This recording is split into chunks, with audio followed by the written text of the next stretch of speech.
What really went down between Toto and Bobby Kimball? A voice that once shook stadiums now echoes faintly in karaoke bars and tribute shows. Bobby Kimball, the powerhouse frontman whose vocals defined Toto's golden era, vanished from the band's lineup not once, but twice. Why did the group oust their own voice at the height of their fame? What secrets were buried behind studio doors, legal threats, and cryptic interviews? And what really happened to the man who gave Toto its soul, only to be erased from its legacy? Let's start from the beginning. Long before Africa was reborn as a meme, before Toto became Grammy royalty, they were something far more elusive. The band musicians worshipped, a Frankenstein of studio virtuosos, the elite of the elite. Jeff Porcaro on drums, David Paich on keys, Steve Lukather on guitar, names whispered with reverence in industry hallways. But for all their skill, they were missing something primal. They had the body, but no soul. They needed a voice. And that voice arrived, barefoot, broke, and blistering, in the form of Bobby Kimball. Born in Orange, Texas, but forged in the bayous of Louisiana, Bobby didn't just sing. He erupted, a fusion of gospel rawness and rock precision, wrapped in a tone that could shift from molten rage to tender ache in a single note. The kind of voice you don't train, the kind you survive. By the time he reached Los Angeles in the late 70s, he was already a name on the scene. A powerful vocalist with a reputation for blowing the roof off clubs and demo sessions alike. But it wasn't just his range, it was his electricity. He sang like he was fighting for something, or running from it. When the Toto founding members auditioned Bobby, it wasn't just a good fit, it was a detonation. Hold the Line, their debut single, became an instant radio staple, but it was deeper cuts, the snarling "Girl Goodbye," the soaring "Angela," that revealed the real magic. This wasn't just another band, this was alchemy. And Bobby? He was the spell that held it together. But fame, like heat, distorts. And behind the scenes, trouble was brewing. Bobby drank, he partied, he pushed limits, musically and personally. What some called passion, others called unpredictability. In a band built on control, that was dangerous. Toto wasn't a rock band, it was a machine, a high-performance vehicle fine-tuned by the best studio engineers money could buy. Each member was a veteran of hundreds of sessions. They weren't chasing fame, they were chasing flawlessness. And Bobby Kimball, the band's emotional core, began to crack under the weight. In the studio, takes that once came effortlessly now dragged. Notes wavered, harmonies collapsed. Bobby's voice, once a weapon, began to betray him. Tension mounted. Behind glass walls, bandmates exchanged looks. Whispers turned to meetings. Blame hung in the air like reverb. There were murmurs of drugs, of erratic behavior, missed rehearsals, sudden mood swings. Bobby denied everything or joked it away. But the music didn't lie. Something was off. And yet, at the peak of the chaos, Toto 4 was born. Rosanna, Africa, I Won't Hold You Back. A triumphant, genre-blurring masterpiece that dominated charts and swept the 1983 Grammys. Critics bowed, labels called, the world cheered, but something felt hollow behind the curtain. Bobby, once the band's secret weapon, was now its risk factor. His voice still dazzled, but the studio demanded perfection, and Bobby could no longer guarantee it. Confidence gave way to fear. Fear turned to silence. The sessions that built their legacy now became war zones. And when the cameras flashed during Grammy night, Bobby was gone. Not absent, removed. His exile was quiet, unannounced. But within the band, the verdict was final. They never said the words. There was no press release, no public goodbye, just nothing. Bobby Kimball was gone. In official circles, it was framed as creative differences. But behind closed doors, the reasons cut deeper. Bobby's instability had become a liability. Studio perfectionism clashed with human imperfection. For a band obsessed with order, Bobby's chaos became unbearable. And yet, those who knew him say the opposite, that he wasn't out of control. He was unraveling, trying to keep up, trying to hold on to a role that had turned from sanctuary to prison. He was grieving a dream in real time. They replaced him with Fergie Fredrickson, a polished vocalist with a cleaner image. The move made sense on paper, but on stage, on record, something was missing. Fans felt it, critics noted it, the heart was gone. Toto's sales dipped, reviews soured. Internally, the band drifted. What began as a supergroup became something colder, a corporate shell of its former self. Meanwhile, Bobby vanished. No tours, no solo breakthrough, just bar gigs, studio footnotes, quiet appearances in small towns where no one asked about Los Angeles. Friends say he spiraled, not just from the drugs or the disappointment, but from the silence, the erasure. And for nearly a decade, Bobby Kimball lived as a ghost, alive but unheard, until something unexpected brought his voice back into the frame. By the mid-1980s, Toto was trapped in a paradox of their own making. They were famous, but fractured, respected, but restless. Every album featured a new voice, like a revolving door of sound trying to mask what had been lost. With every new singer, the precision remained.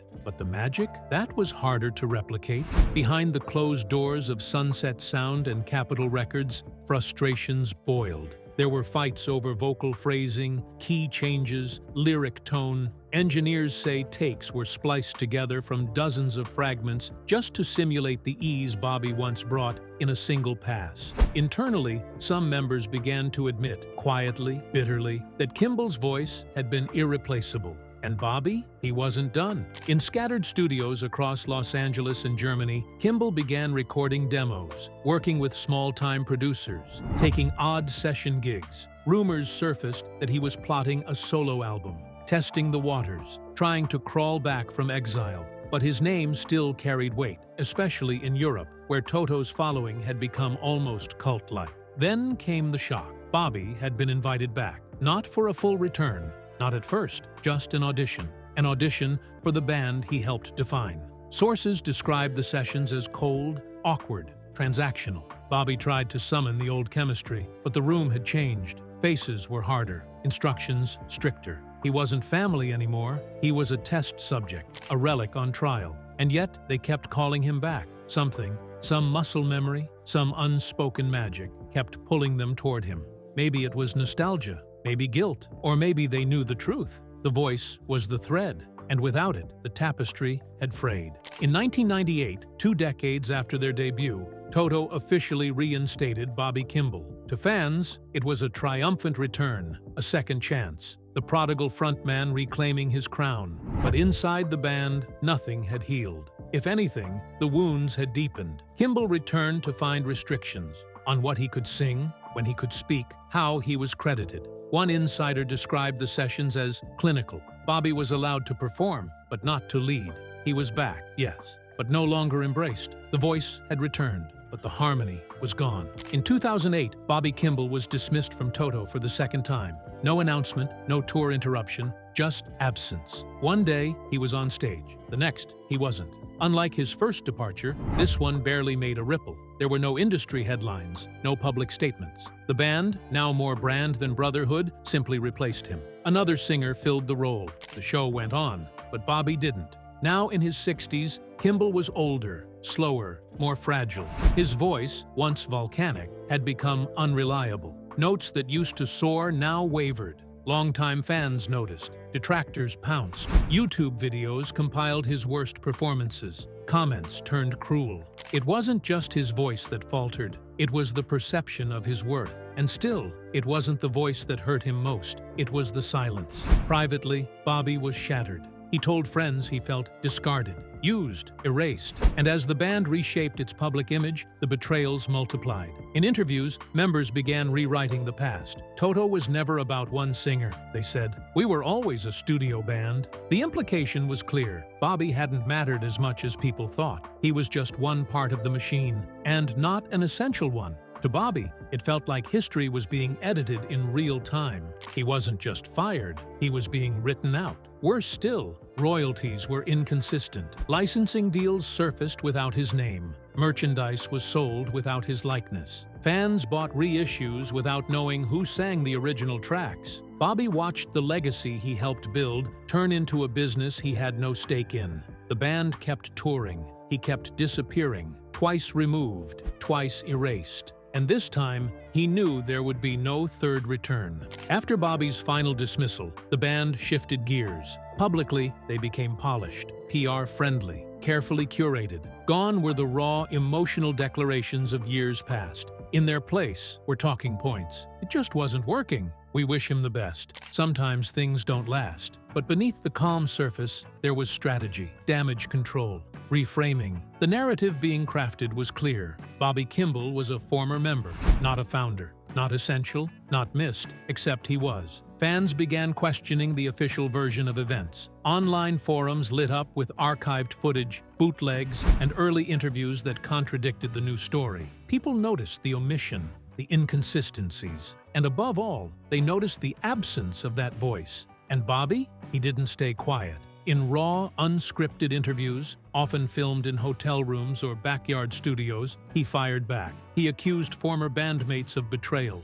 said contracts had been broken, claimed he was never fully compensated, that his contributions had been minimized on purpose. These weren't rants, they were cries for recognition, for justice, for memory. But the machinery behind Toto, the lawyers, the managers, the media allies, was too big. Bobby's words were dismissed as bitterness, age, ego, a man stuck in the past. Still, the truth leaked through the cracks. Fans began posting side-by-side comparisons. 1982, Bobby versus 2010, Toto. The difference was undeniable. Whatever technical perfection the band achieved, it lacked soul, lacked danger, lacked him. And slowly, one question began to echo online. How did a voice that once defined an era, that once lifted Toto from studio shadows to global stages, end up muted? And more haunting still, who decided he didn't belong anymore? By the 2010s, reunion culture had become big business. Bands long thought broken forever were rising from the ashes, or at least from the nostalgia of aging fan bases and high-yield ticket sales. It was the perfect time for healing, for full-circle moments, for long-lost members to return home. At least, that's what fans hoped. So when Toto announced a reunion in 2010, one question hung heavy in the air. Would Bobby Kimball be back? The answer came quickly, and with eerie quiet. No. The band issued a vague statement. Health issues, they said. Logistics. But there was no mention of dialogue, no acknowledgement of Bobby's desire to return. And make no mistake, he did want back in. According to those close to him, he made calls, sent emails, reached out through intermediaries. He offered to reconcile, to rehearse, to reclaim his place. He was met with silence. And then, insult was added to injury. The reunion tour featured many of Toto's greatest hits, his hits, now performed by someone else. Bobby watched from the sidelines as new singers wore his legacy like a borrowed jacket. In one interview, he described it like watching someone else wear your skin. Stripped of agency, Bobby turned to what little power he had left, his own shows. He began touring again, playing smaller venues, clubs, theaters, tribute festivals. He leaned into the branding, walking a legal tightrope, the original voice of Toto, posters read, but never Toto's Bobby Kimball. That title had been revoked. To many fans, it felt unjust. The voice that had built the house was now performing in its shadow. But behind the scenes, lawyers were circling, and Bobby's quest to reclaim his legacy was about to become a courtroom fight. By 2015, the Cold War between Bobby Kimball and his former bandmates had turned hot. The trigger? A lawsuit. The official claim was trademark infringement. Bobby had been using the Toto name in promotional materials, merchandise, even stage banter, in ways the current band deemed illegal. From their perspective, this wasn't personal. A necessary move to protect what they'd spent decades building. But to Bobby, it was betrayal. Again. Here was a man who helped create Toto, now being sued for trying to honor the very songs he helped define. The optics were jarring, the emotional toll heavier still. While lawyers debated trademark clauses and contractual definitions, fans were left asking simpler questions. How can you sue someone for being who they were? The public didn't know the full details, and they still don't. The case was settled quietly, out of court. No press release, no apology, just a vanishing act. After that, Bobby began to fade. His interviews, once fiery, became infrequent. His shows, sporadic. His voice, increasingly fragile. Friends say he grew tired, not just physically, but spiritually, like someone who had been fighting gravity for too long. The lawsuit didn't just drain his resources, it drained his will. He hadn't just lost the right to say Toto, He had lost the right to claim his own past. No fall from grace happens overnight. It's never just one moment, one mistake. It's a slow corrosion, 1,000 tiny cuts over years. For Bobby Kimball, that corrosion came from all directions. There were the whispered rumors, cocaine in the 80s, mood swings, unpredictable behavior on tour. Some were exaggerated, others tragically true. A few close collaborators confirmed it. Bobby sometimes sabotaged himself, but even that doesn't tell the whole story, because behind every instance of excess was a deeper cause. Bobby wasn't just partying.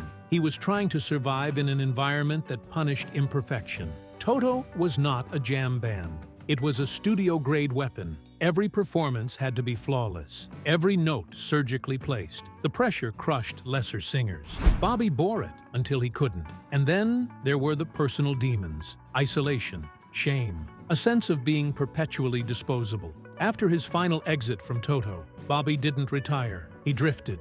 Eastern Europe, cruise ships, fan expos. He performed in small bursts, sometimes to adoration, sometimes to polite nostalgia. But the performances began to vary. The voice that once cut through walls now struggled in the upper registers. Notes cracked, breath shortened. In private, Bobby acknowledged it. Friends say he was aware the magic was fading, and yet he kept performing.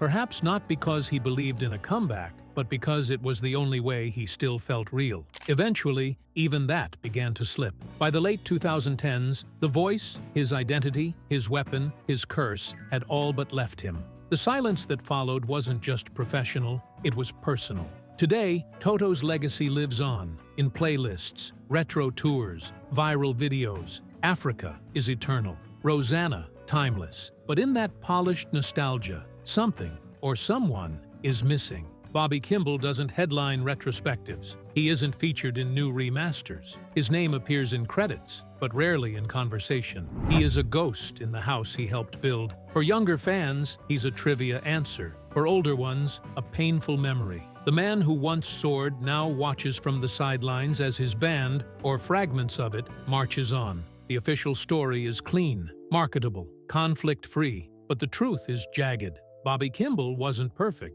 He faltered, he fought, he fractured relationships. But he was also the soul of the sound. The tremble in I Won't Hold You Back, the roar in Girl Goodbye, the ache behind Africa's chorus. And somewhere along the line, that soul was exiled. Today, as the band continues under different names, different voices, different legal banners, one question haunts the legacy. Can you really separate the music from the man who gave it life? In Toto's case, the answer is still unfolding. Maybe it always will be, because for all the contracts and courtrooms, the rehearsals and replacements, there's one thing that can't be replicated: the feeling. And Bobby Kimball was the feeling. Bobby Kimball's rise and fall from Toto wasn't just a band breakup, it was a slow erasure of one of rock's most powerful voices. The truth sits uncomfortably in the silence between notes. Subscribe for more untold stories and leave a comment. Was Bobby betrayed or broken from within?